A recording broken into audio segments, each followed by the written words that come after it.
Welcome to another episode of Naval History and Heritage Commands, anchored in history, stories of America's Navy.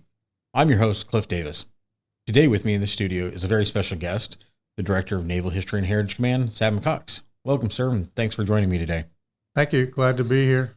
Since it's your first time here on the podcast, sir, would you mind giving our listeners a little bit of your background and interest in naval history? Okay. Well, I served 33 years on active duty as a naval intelligence officer. My interest in naval history probably started about when I was 2 years old, and I Pearl Harbored my dad's ship model collection. My grandfather had served during World War I and afterwards, and then came back in the Navy as a Seabee during World War II. And then my father had been enlisted Navy during the Korean War in the Korean theater. So the house was full of history books, ship models before I wrecked them, and, Jane's fighting ships and things like that. So I was essentially reading naval history before I could read. When I went to the Naval Academy, starting in 1976, I was a history major, and my master's degree at the Army Command and General Staff College was also in history. And when I was at the Academy, I won the prize for being the first and the highest in the class in the history major, and also the Trident Scholar Prize for a history independent research project. So when I retired from active duty in 2013, it just so happened that this job was open, and I applied for it, and the rest is history, so they say. So you've been blue and gold from a very young age. That's awesome, sir. So in this day and age, why does naval history matter? Well, I think all history matters, and the fundamental thing is that history helps explain why things are the way they are. And if you don't understand how we got here, then you're just groping in the dark when you're trying to figure out where we're going. So history is about the best tool you have for predicting what's going to happen in the future. And if you don't know that, then, you're just guessing. So in terms of naval, it's important to know, well, where have the Chinese been? How'd they get to where they are? Where have the Iranians been? How'd they get to where they are? It gives you some sense of what's going to happen next. Turned out to be very valuable during my career as an intelligence officer. And how was that, sir? Being able to predict what the bad guys were going to do because you had an understanding of what they had done in the past. Now, that's no guarantee that that's going to happen in the future, but without that, then you have no clue what they're going to do. As some of our listeners may not know, you have a dedicated spot on the NHHC website called the Director's Corner, where you author a series of variety of topics called H-grams. What exactly is an H-gram, and did Admiral Zumwalt and his Z-grams inspire them? The term H-gram was basically inspired by Admiral Zumwalt. At the time, my boss, the Director of Navy Staff, had started a series of memos to senior leaders that he called a D-gram. And so I don't call them H-grams. The first one was basically for the 75th anniversary of Pearl Harbor in 2016. And then it just kind of got, out of hand. So I'm up to 80 of them, now. So your latest H-gram, number 82, is a topic for our discussion today. It's titled the USS Asheville's Defiance and the Dancing Mouse. In it, what was about Tom Freeman's painting of the Asheville that made you want to learn more about the ship's history? Well, when I first took this job, I started traveling to all the museums that fall under Naval History and Heritage Command, one of which is the Naval Academy at Annapolis. And as they were giving me the tour of the back room where they store things, I saw out of the corner of my eye a painting that struck me, and I had the curator pull it out to take a closer look. And it looked to me like a China gunboat that was engaged in a battle with a couple ships that were standing off at a distance. And the ship was battered, flaming, but still shooting back. And the title of the painting was called Asheville's Defiance. And I know a lot about naval history, but I was unfamiliar with this particular action, which caused me to first go to the, quote, gospel, if you want to call it, World War II naval history, Samuel Eliot Morrison's, 15-volume set. And when I looked for the actions, looked for Asheville, it turned out she was sunk during the fall of the Dutch East Indies in March of 1942. And all Morrison said was, and Asheville was sunk. And say, well, it's got to be more to the story than that. And as I started digging into it, I found, absolutely fascinating story that I believe, needed to be told. And I decided that I wanted a print of that painting to hang in my office so that I could tell that story. And the Freeman family very graciously loaned me a print to do that. So what do you tell people when they come to your office about the painting? Just what you said there? Yeah, I told the painting is representative of a number of ships and submarines from which none of the crews ever came back. Only one survivor of the Asheville was picked up by the Japanese destroyers, and he died in captivity. He passed some details of the story to a survivor of the cruiser Houston, which had been also lost about the same time in the Battle of the Sunda Strait. And he had been in the engineering spaces, so he only had, limited view of what happened, during the battle. But because he died in captivity, no one from the Asheville survived the war. And so, my view is that there was no one left to tell their story. So that's basically my duty as the director of naval history, to tell the stories of those who can't, in particular. Okay. So the commanding officer of the USS Asheville was Lieutenant Commander Jacob Britt, and he was a Naval Academy graduate like yourself. How did his education shape the decision to fight the Japanese? Well, his education at the academy is, not, in some respects, not all that different than today. But in the interwar years, they were steeped in the tradition of, John Paul Jones. I've not yet begun to fight. And in particular, at the Naval Academy in Memorial Hall, where they list all the names of those graduates who have been lost in battle or in operational accidents, there's the giant flag, "Don't give up the ship." That was the dying words of Captain Lawrence during the battle against HMS Shannon during the War of 1812. And that banner was actually flown by Commodore Perry during the victory over the British during the Battle of Lake Erie, also during the War of 1812. And so that concept of don't give up the ship is inculcated into every Naval Academy graduate going all the way back to the beginning of the academy, but especially during those interwar years. I mean, it was sacred, basically. And Jacob Britt would have been inculcated in that mindset. And during the battle, the Asheville was an old ship by then, 20 years old, never very fast, and actually had a engineering casualty. The result was that she was transiting alone at a slow speed south of Java after receiving orders to head to Australia when the Dutch East Indies fell. And because of communication security violations, the Japanese knew where the rendezvous point was. So the Asheville was intercepted by two very modern Japanese destroyers, backed up by a heavy cruiser, vastly superior in firepower.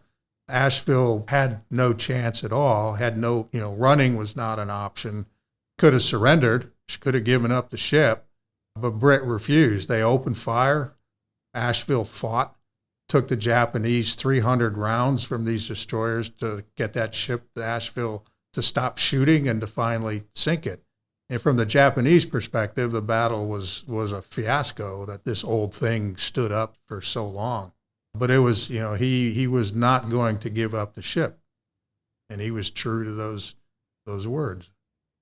For the dancing mouse portion of your HGRAM, it refers to a ship, the USS Edsall. How are the tactics used by the Edsall still relevant to today's warfighter? Well, the Edsall, the reason I compared in the HGRAM, I talked first about the Asheville and then the Edsall. Edsall was a World War I vintage destroyer that was in the same general area as the Asheville a couple days earlier. And the Edsall was going to the rescue of the oiler Pecos, which had been sunk by Japanese carrier aircraft, while having all the survivors of the Langley, which had been sunk even earlier, on board. So massive tragedy in that case, winding up in the loss of about 500 sailors. But the Edsall ran smack into the Japanese carrier force, 4 carriers, 2 battleships, 1 light cruiser, and about 6 destroyers. Edsall had been previously damaged during the war, so she couldn't outrun the Japanese, either. And Admiral Nagumo, who was in command of the Japanese force, was so upset that this ship, which they misidentified as a light cruiser, had come within 12 miles of his carriers before being sighted. So he sends 2 battleships, 2 heavy cruisers to get rid of this ship. And for almost 2 hours, the skipper, Joshua Nix, who's only a lieutenant, is able to dodge and weave and use smoke screen to cause this Japanese force to fire 1,400 14-inch and 8-inch shells and miss with all but 1. Well, how that relates today, hopefully you're never going to wind up in a situation where we're so grossly outnumbered. But, Nix had no other option. He too could have, struck his colors and surrendered, but he's the same vintage as Britt was. And so he's not going to give up the ship. And they fight to the end. Finally, the Japanese, the Admiral Nagumo is, absolutely apoplectic that it's embarrassing that this force can't put this ship down. So he launches, 26 dive bombers off the carriers, even though it's getting to be dusk. And that's just too many bombs. The ship is able to avoid most of them, but not enough. So the Edsall goes down. Japanese rescue 7, which was a mix of crew, and there happened to be a number of Army Air Force pilots on board, which is kind of another story. And they were rescued by the Japanese, but all 7 of them were later executed in a Japanese prison camp. So like Asheville, the Edsall, no one survived the war, so there's no one to tell their story. But because we know less about what Asheville and Britt did, but you can kind of extrapolate that he would have done much the same thing as Nix on Edsall did, which he fought to the end as long as he was still alive, and the crew did the same. And those are 2 what I would characterize as among the most valiant actions in the history of the U.S. Navy. But because there were no U.S. witnesses, there's no medals of honor, no Navy Cross, no Presidential Unit citation for those ships. Part of our mission here at NHHC is being the institutional memory for the Navy and letting the sailors and families who've gone before us know that their sacrifices won't be forgotten.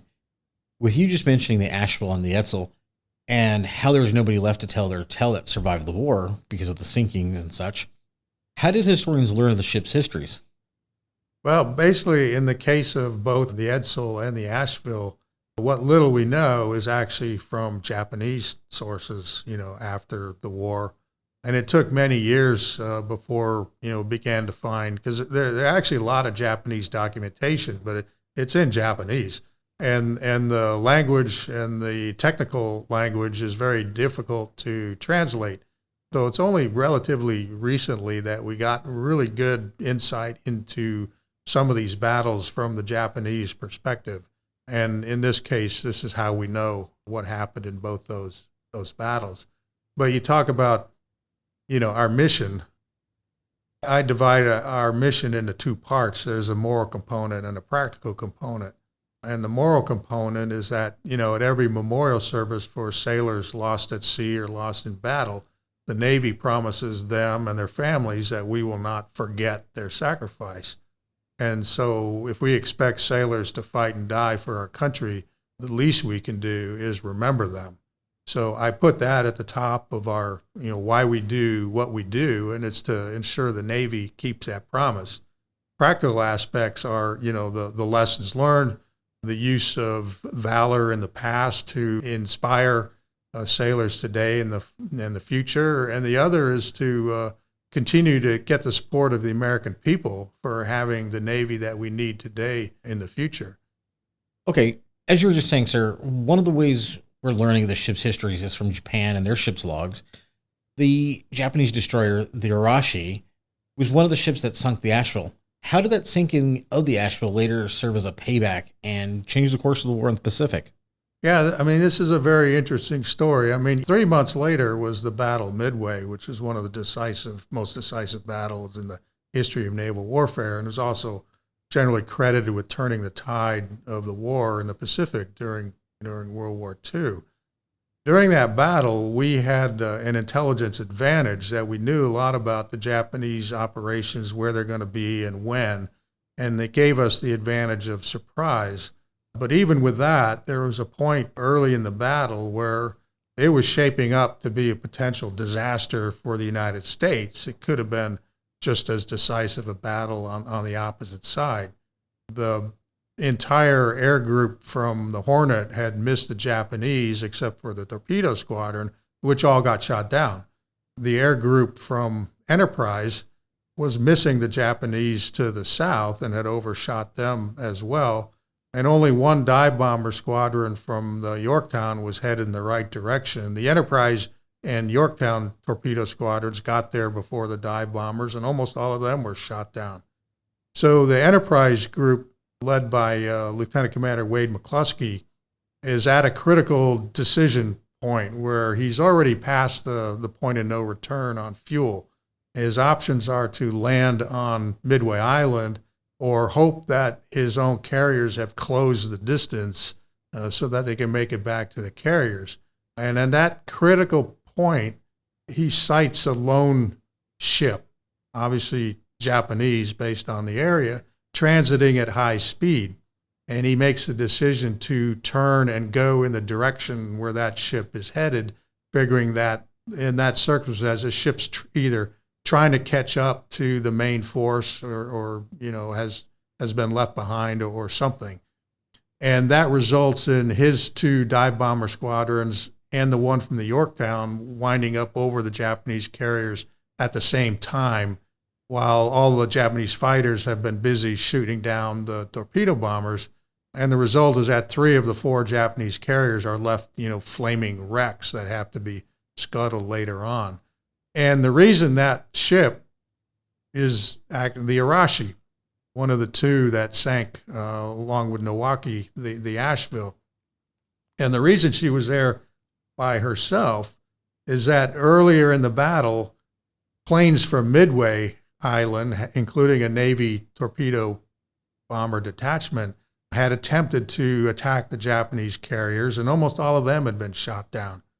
But the smoke from that action caused the U.S. submarine Nautilus to head towards where what turned out to be the Japanese carriers.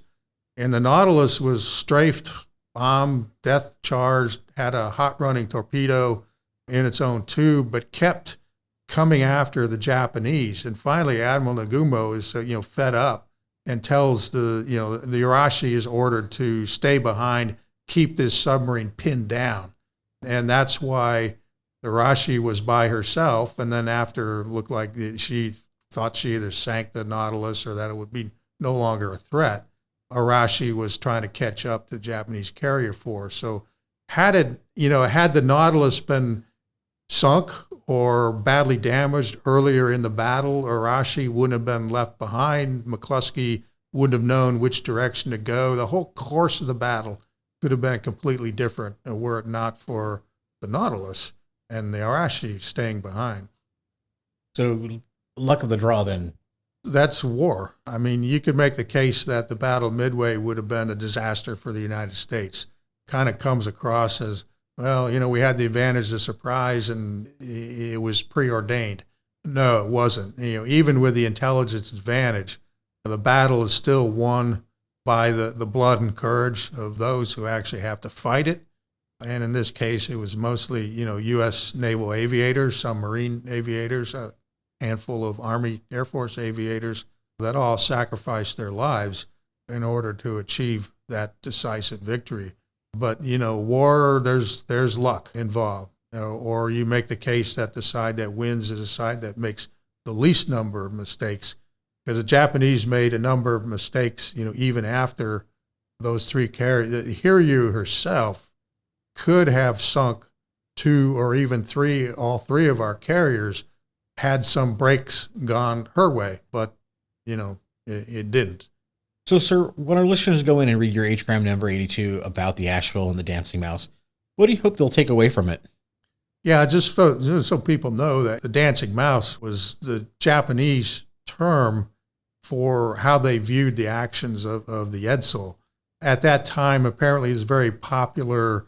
The Japanese would breed these mice that had these very manic movements, unpredictable, and they were basically to entertain children, called Japanese dancing mouse. And they likened the actions, the unpredictable maneuvers of the Edsall. They thought it was the dancing mouse.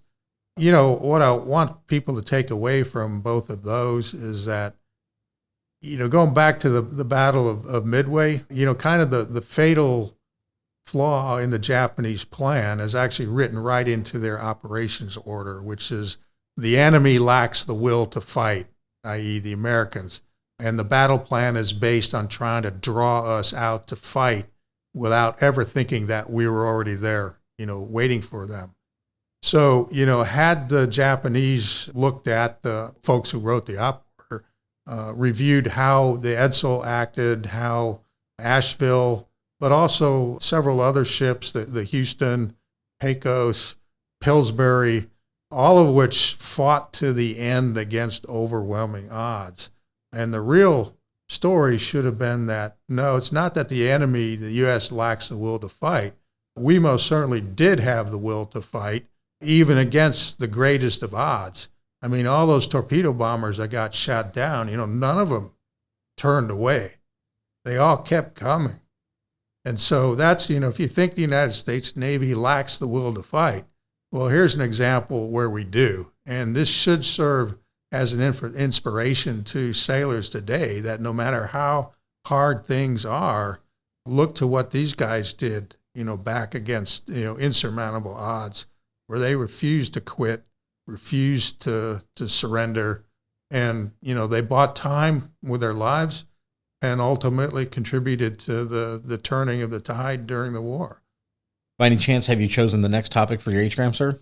Yeah, the one I'm working on is stringing together a series of things which at first may seem unrelated, but kind of the beginning of it is there's a plaque at the Naval Academy that I saw as a midshipman that inspired me, and it was done by the classmates of someone named Lieutenant J.G. Zellers, who was the turret commander in turret number 2 of the battleship Mississippi in 1924, which is coming up as 100 years since.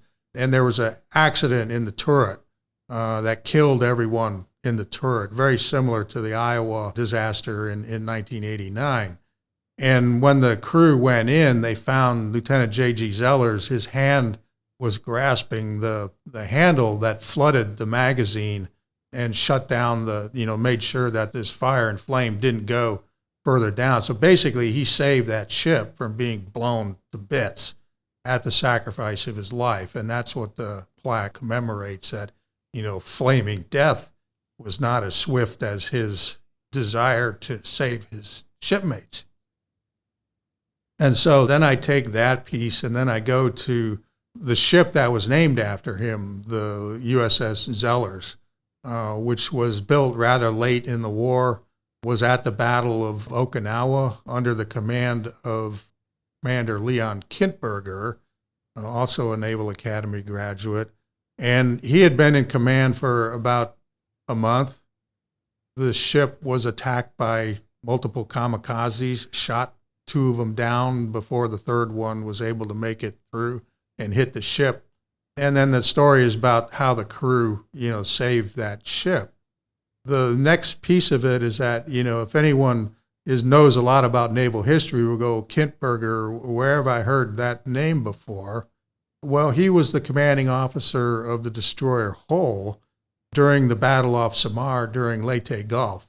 And kind of Ernest Evans and the Johnston and the Samuel B. Roberts kind of overshadow contemporary history, what Hull did, but it was every bit as valorous as any other ship in that battle. And in fact, in some ways, even more so, because it duked it out with 2 battleships, including the Yamato, before it was finally sunk. And in that case, most of the crew was lost, 242 92 or so of the crew, about 86 survived. And Kempberger survived. He could have sat on a desk the rest of the war. I mean, Navy Cross for one of the most valorous actions in U.S. naval history. And he chose to take another command. And it's like, Hull, he'd been in command for about a month. Zellers, he was in command for about a month. He had 3 previous destroyer commands, and for a variety of reasons, was only in command of each of those for about a month. So he had, by the time he was done, he had about 7 commands, most of which, didn't last very long. But, in the end, he was awarded a Silver Star for his actions on the Zellers in saving that ship. So that's going to be what the next, and I'm also going to add the history of the first frigate Constellation, for which the keel laying ceremony took place a couple weeks ago. And basically the reason, why is the new class of frigates being named the Constellation? And that's what this H-gram will cover. I'm sure history buffs and listeners will be looking forward to your next H-gram, sir. Are there any last minute thoughts that you have for the listeners? No, I appreciate you all taking the time to listen. If we're going to please, if you dive into the H-grams, I write them so that they can be shared. There's nothing classified in them. And basically, going back to my career as an intelligence officer, I'm glad I'm in the history business now and not the intelligence. Because when I look out into the future, it's dangerous out there, more so than I can remember since the existential nuclear war days against the Soviets. And I don't care what alternative future you want to, imagine. This nation needs a strong Navy. And we've gone through periods in the past where we let our Navy, atrophy. And it wasn't because the country couldn't afford a Navy. It's because the country chose not to afford a Navy. And we paid the price in blood in World War II. And pretty much most wars we've been into, we were not ready, despite what we say, we are ready now. And so if we're going to have the Navy the nation needs in the future, we need the support of Congress. And we won't have the support of Congress if you don't have the support of the American people.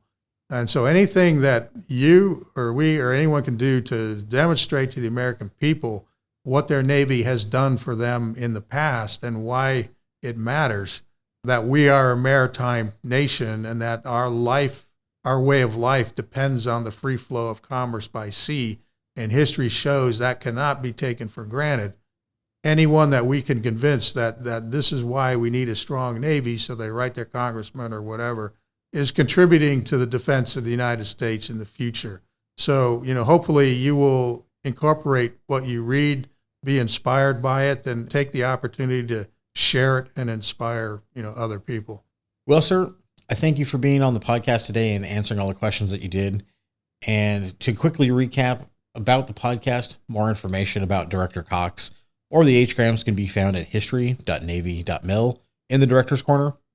Thanks for joining us on this episode of H-grams with Director Cox on Anchored in History, Stories of America's Navy.